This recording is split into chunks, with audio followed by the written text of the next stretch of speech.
Hello, everyone. My name is Charlene Lee, and I am here live to talk about this topic. You have the permission to lead. I'm very excited about this topic because more than anything else, I've been asked so many times, how do you actually become a disruptive leader? How do you get the permission to go ahead and do this? And I think more than anything else, this is a mindset that I think oftentimes has to change within an organization and also within a person. So I think in so many ways, this is not about a particular infrastructure or development leadership course. This is going to be something that I think we want to be talking about today, which is this whole concept of agency. So before we get started, I just want to say hello to a couple of people. So I'm following on live stream on a couple of different platforms, but I'm looking particularly at LinkedIn. Lots of people here. So please, by all means, say hello, say where you're coming from, how you're feeling today. I do like this approach of saying like not just who you are, where you're from, but also how are you entering in today? Just encapsulate into one word. I am feeling very energized. It's a Monday morning here in foggy San Francisco, and I am feeling really energized to share a topic that I am really passionate about, which is this whole idea of permission. So I see a lot of people here saying hello from all over the place. I got Peru, got Brazil. I've got, let's see, people coming in from New York. So lots of places from all over the world. So let's get into it. I put a quote into the description for this broadcast from Kamala Harris, who is my senator here in San Francisco. And she says, she writes, never ask for permission to lead, just lead. And I think that quote has so much promise. It says, if you're going to go lead, who are you going to ask for permission to be able to go do this? And when I'm giving a talk, oftentimes I'll ask a question. And I'll ask, okay, so we're here to talk about leadership. How many of you here are leaders? And maybe a couple hands go up, maybe a quarter of the hands tentatively go up. And yeah, I even ask this at the leadership or executive committee meetings. And so some of the hands go up and others don't. And my point to them is hopefully by the end of the talk, of the workshop, of the session, that every hand will go up. Because I believe that leaders are not defined by a title. They are defined by, in so many ways, this urgency to create change. So I like to say that leaders create change. That's the definition of a leader. And if you're not creating change, then you're not a leader, you're a manager. And I think especially in this time, in this day, with so many issues facing us with COVID, that we need as many leaders to step up into the void. We need people who are going to create the change that we so desperately need, to create a right, to create a right where there's a wrong, to fill a void where there's a need, to serve where the opportunity calls us. So I think, again, this whole quote of never ask for permission to lead, you have to ask yourself, like, who do you need to ask permission from? Is there somebody around here who can give you the permission to lead? No one's going to say, now it's your turn to lead. It's very rare that it happens. Leaders are created from and sprung from the opportunities that are set in front of them. So one of the biggest issues I hear in organizations is that people, and I go ask them, what are the biggest things that are holding you back from being more disruptive, from being more agile, flexible? And people go, I don't have permission to do that. I simply don't have permission to go out and create this change. And I keep asking them, this is a group of people on a team and a leadership group. I mean, it's like the senior executives, including the CEO and the board. I'm like, who's saying that you can't have permission? Who's actually those guys? And I think this is the biggest problem. We keep thinking that there's those guys over there who say, I don't have permission. But ask anybody to figure out and define who those guys are. No one knows who they are. So you really ask yourself, who's really saying you don't have permission? Is it yourself? I think in many cases it is. So how do you give yourself permission to lead? I think the second biggest problem isn't so much the permission, but what do I lead for? What do I lead with? Where do I go to? And I get this question a lot from what I call juniors or middle managers, people who don't think that they're at the very top of the organization. They ask, how do I actually find the opportunities to lead? And I think in many ways, what we're talking about here is this whole idea of agency. I came across this idea maybe about 5 years ago. I'm like, agency, what does that mean? And in many ways, agency is the capacity to act independently, to make your own choices, to believe that you were born with this ability to make your own choice. When you don't have agency, you are subject to everybody else telling you what choices you should make, how you should act. And one of the most interesting things as a parent was seeing agency develop in my children, that as they got older and I gave them more room to develop that agency, they accepted the challenge of ownership over their own lives, to make the decisions and be accountable for those decisions that they made. They didn't make always the right decisions, and they had to suffer the consequences of that. And in many ways in organizations, this is the hardest part, is can we live with the consequences of our team members, our employees, our colleagues, making the decisions, owning them, and living with the consequences. It means that we have this capacity inside the organization for things not to always be perfect. And frankly, when did we ever have things be perfect?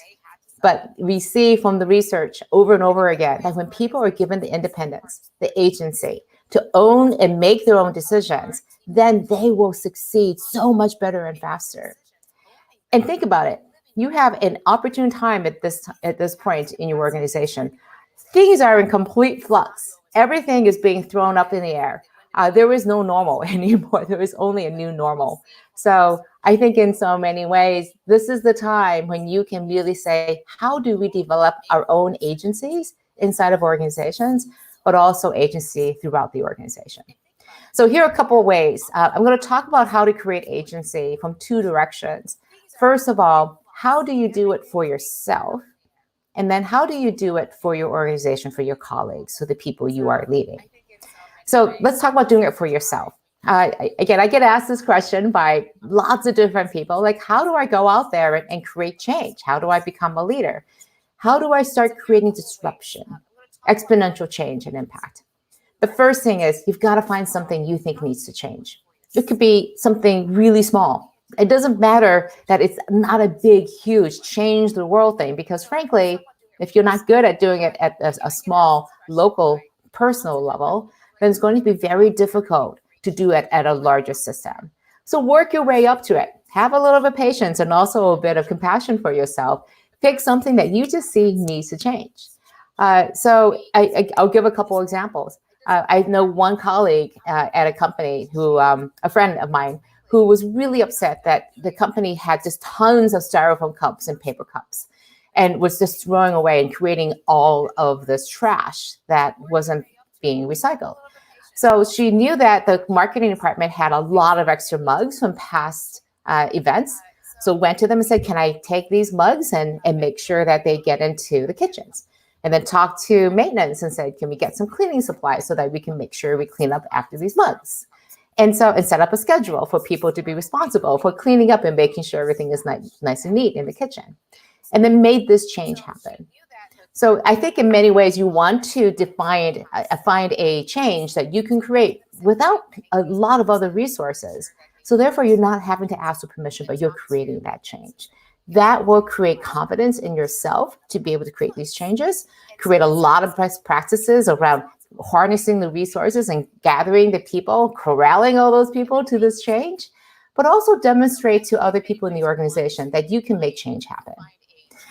The thing to do is to make that plan, gather the resources, tell people who are going to be impacted what the plan is, and then ask for feedback.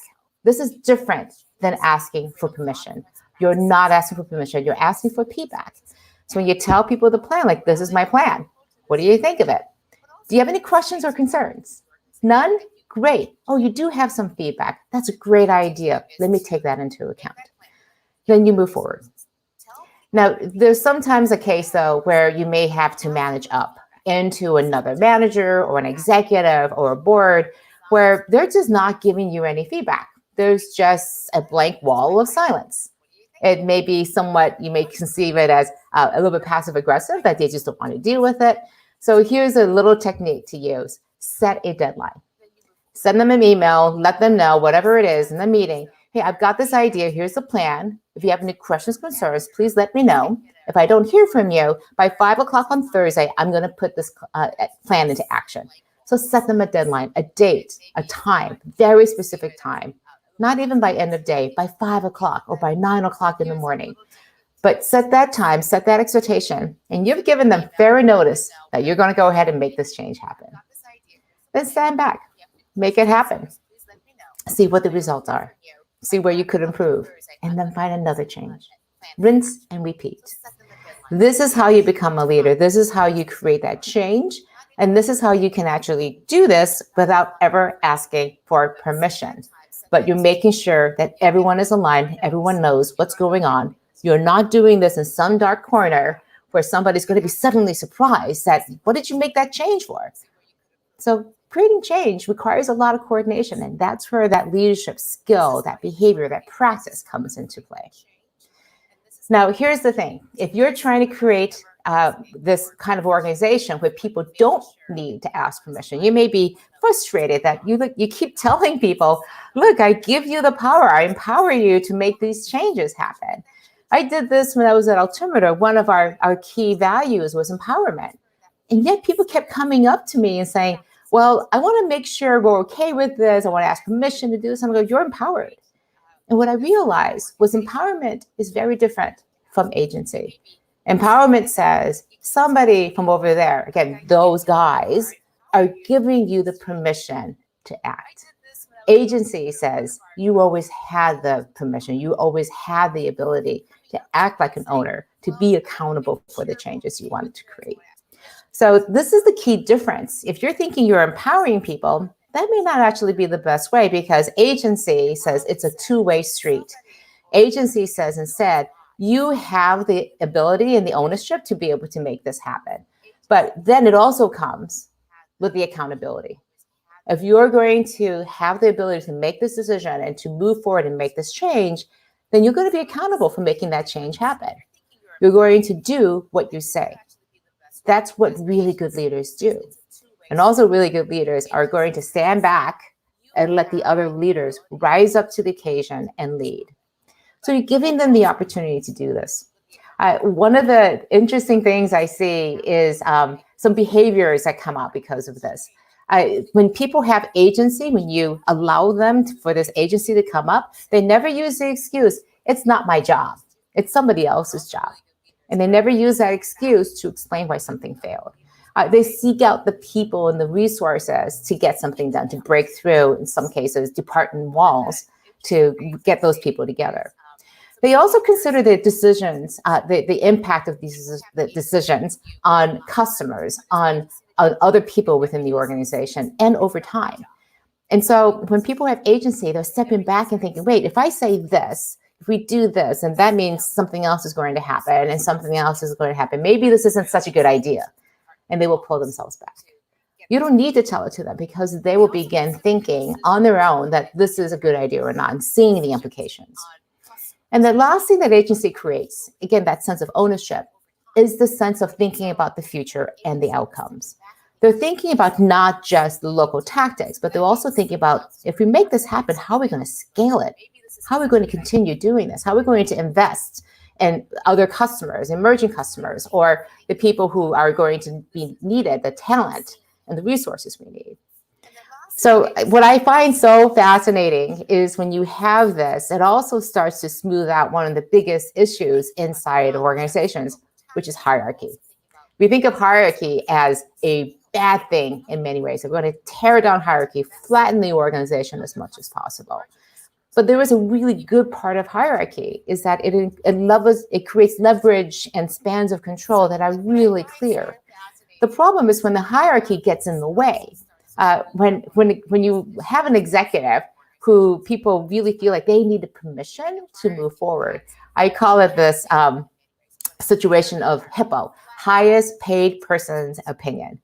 And it's so dangerous if your organization is a victim of HIPPO, because it says then that even if you have a great idea and the idea is funneling up, you run into this roadblock at one point where there's a HIPPO sitting. And that person is basing everything on their gut rather than on the actual people who have experience in the data and the connections with the front lines to make those decisions. So what agency does, it starts addressing the issues around HIPPO. And something that happens, and I think Amazon has this great idea of disagree and commit. What they say is there's a time to disagree. Everyone comes to the table and argues strenuously for a particular point of view. And nobody's like better than others, but you want all the best ideas, a diversity of thought put onto the table. And then you make a decision. And whatever that decision is, you're going to commit 100%. Because think about what happens when that doesn't happen. You may hedge or pull back what you think is the best thing to do. Because if you get an idea or somebody else doesn't get an idea, well, if I lose, and I'm not going to support you, but if I win, I want you to support you, but who knows what's really happening in the back end. When you have this belief and this tenet of disagree and commit, it means that everybody can strenuously disagree. But at the end, you know that everybody is going to be 100% committed to you, to that idea, even if they disagree. And this can be incredibly difficult to do because even though you feel so strongly it's the wrong thing to do, you just are going to absolutely be behind this. Jeff Bezos wrote in his shareholder letter a couple of years ago how there was a new idea coming across Amazon Studios. And he thought it was a terrible idea, a terrible use of money, a misjudgment in terms of where to put the priorities. And he wrote in the email to the team, I completely disagree with this strategy. I completely disagree. But if this is the direction that you want to go in, I'm going to be 100% committed to you. And he writes in retrospect, he goes, look, who am I to judge? This is my gut. This is my opinion. This is my experience, and says this is the wrong thing. But you guys have won between you like a dozen Emmys, Academy Awards, and all these other things. I'm going to have to trust that you know what you're doing, and I'll be 100% behind you. Now, if you want to create this kind of sense of agency in an organization, here are a couple of things. First of all, you want to make sure you demonstrate trust in people's judgment. You want to hold back. And instead of coming with the answer when somebody comes to them, like, hey, I have an idea, not quite sure what to do. What do you think? Hold back your own ideas, your instinct to jump in and to solve that problem, because that's what we do as leaders. We always jump in and make it happen. Ask them, well, what do you think? Ask them, build the expectation that they're coming to you for advice, not so much for permission. They're coming to you to say, I think this is the way we're going to go forward. Do you have any feedback and concerns? Rather than coming to you to say, what do we do about this problem? That is the stepping stone, the first stepping stone to create agency. The second one is you want to create ownership and authority in chunks. Again, they're going to not necessarily be good with this. They may not have confidence in themselves. So ask them to come with a recommendation we can review. Then ask them to come with an action plan. We can review that. Then ask them to make the decision. Do we go forward or do we not? Keep pushing all of that responsibility back to them. And they will, again, start creating that agency. This requires a lot of intention on your part, a tremendous amount of communication, and also mentorship. The other thing you can do is to forgive and to learn from failure. One of the biggest problems with failure is that there is a stigma and a shame that usually follows a failed effort. The hardest thing to do is to go to that person who just went through this failure and say, I'm really glad you took that chance because we're so much further ahead now than we were before. Sure, it didn't work out, but look at all the things we learned. What's really unacceptable is failure without learning, and only that stigma and shame. When you can instead give them even the ownership and the accountability over how they deal with failure, that also creates agency. Two other quick things. You want to make sure you clarify and simplify the decision-making framework. Be super clear about what is required to make a decision and how decisions are made, so that when it's time for that leader to come forward and make that decision, it's super clear for them. And make sure you disagree and commit. Model what disagree and commit looks like. Finally, make sure it's very clear when you're doing the disagree and commit what the time is for putting all those ideas on the table around disagreeing, and also when it's time to commit. At this point, the door is shut. We're not going to look at alternatives anymore. It is full forward, 100% steam forward in terms of looking for those opportunities. So I want to see if there's any questions that we have out here. I'm just going to go back and look at some of the comments here. So lots of great comments about what's working, what's not for you all. And I really want to take this time and see what did I say that was resonating with you? What questions do you have about how this actually works? Because this is where I would love to learn from all of you. What has your experience been? How have you developed your own sense of agency? When did you feel like you had to ask for permission and didn't have to ask for permission anymore? What changed? Was it a leader that helped you through this? Was it somebody else? Is it something that you read and saw? What helped you actually create that sense of agency? And again, I'm hearing some things here about the highest paid person's opinion. I just want to go back and clarify this. The highest paid person's opinion is this idea that whoever is the highest paid person in the room, the most senior person in the room, gets to decide everything. That person's opinion is the ultimate, regardless of whether that opinion is based on fact or not. And one of the biggest problems with that is that it's not necessarily based on research. It's based on hearsay about what that person's opinion is.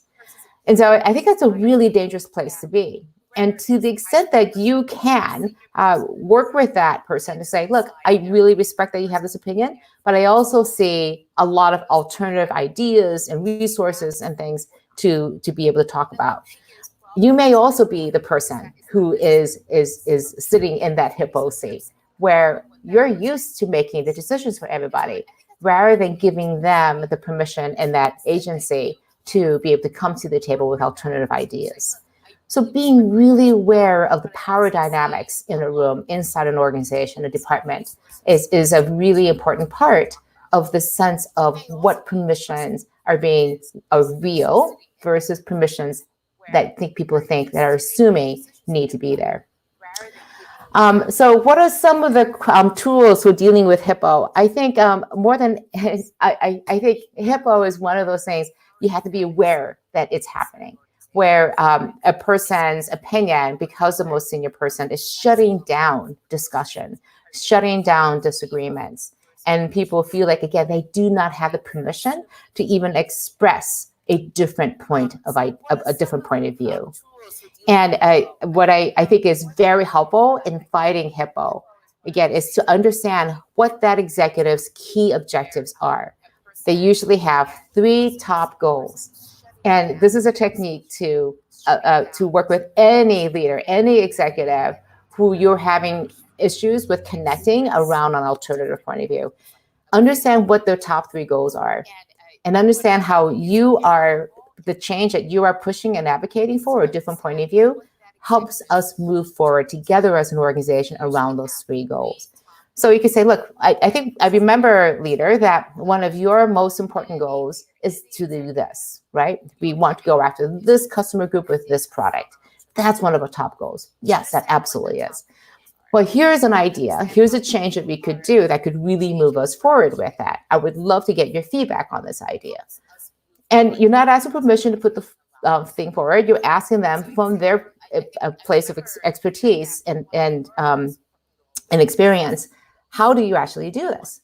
And you can then bring forward all the other ideas and the feedback in the plan to get their feedback. You're not necessarily going further, but you're starting to address the underlying issue around HIPPO, which is the untold power structures that exist. All right. I think the one other question I see here is that it seems like startups are a lot easier to deal with this than the existing organizations. And I would agree with that. In so many ways, startups have the advantage that you don't have these entrenched ideas. You don't necessarily have these practices or even that hierarchy of people and layers of people. It's typically one person, maybe 2 other people. But I find that startups have this one major mistake that they make. They do not invest in being very intentional about creating agency. So you may have it naturally just by sheer size and youth and lack of structure inside an organization. But unless you very specifically and intentionally put ideas of agency built right into the beginnings of the organization, it will not sustain itself. The minute you have managers coming in, people think, well, I don't have to think about this. My manager is going to think about it. It's not my job to think about the customer. My manager, my executives, the startup founder are going to tell me what that should be looking like. If you want to create an organization as a startup, then you make sure that you have agency built into your culture, into your beliefs, right from the very start. And this is a mistake I hear and see from founders over and over and over again. They focus on the product, they focus on the strategy, on the market, and not enough on their organizations right from the very beginning. And every single organization and leader who I talk to, like, what was the most important thing you did? They go, we established a really strong culture right from the very beginning. Because you can change your strategy, you can change your direction, you can pivot against different customers and products very, very quickly. But your culture takes a long time to develop and to shift. So unless you are going to be really focused on that, you will not build an organization that is going to be flexible and disruptive in its ability to create that change. All right, I'm going to start closing out here. I think that the thing that I would love to hear from you, by all means, message me in whichever medium you care, whichever channel. You can also email me at charlene@charlenelee.com. The other thing I would encourage you to do is please email me and contact me about how you're thinking about agency. What's working for you? What isn't working for you? And I would also encourage you to come and join me and many others at this address. I'm just typing it into some of the chat function here. And it's a place called Quantum Networks. And it's quantum-networks.com. And it's a community of disruptive leaders where we're trying to work together to create things like agency in our organizations, how to become more disruptive ourselves. And so we're going through this journey together. We're all figuring this out together. So I wanted to create a community where we could bring those best practices together. We can bring our questions and be vulnerable and ask these things where we can't in our organizations normally. And we're also kicking off a series of these small groups of circles for 4 weeks to just jumpstart some of these conversations. Because I think especially during these disruptive times, we need to pull together and find each other to support each other in each other's quest to, again, create that disruptive change. All right, so that's what I have for today. My takeaway from here today is never ask for permission to lead.